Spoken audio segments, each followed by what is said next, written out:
how do you calculate what day you ovulate, how does ovulation test strips work, and why do different companies vary in the darkness of their test lines for their ovulation strips? If any of these are your questions, then keep watching this video. So first is, how do you find out your ovulation day? Now, everybody is different because everyone's menstrual cycle length is different.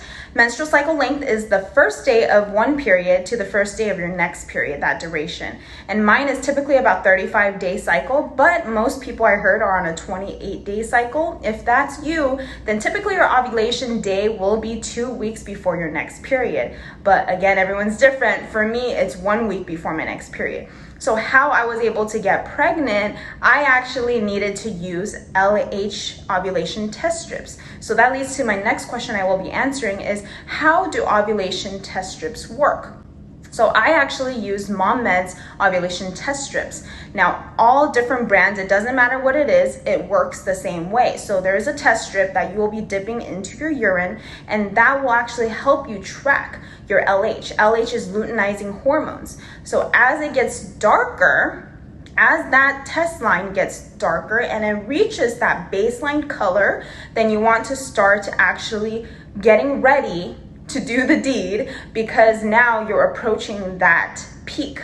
When your test line is darker than the baseline, which stays the same, if it gets darker, then that's going to be your peak. And if you see that peak and you see it's darker, you want to test twice a day to make sure you really actually that is your peak. Sometimes it can get darker. So around that time, within the 24 hours, that's the best time to do the deed. So now for my final question that I want to answer is, how come some companies have darker test lines and some have lighter test lines? Maybe you're using the same urine at the same time, but you're thinking, wait, how come one is coming out darker and one's coming out lighter? And now you're confused. Am I ovulating? Am I not?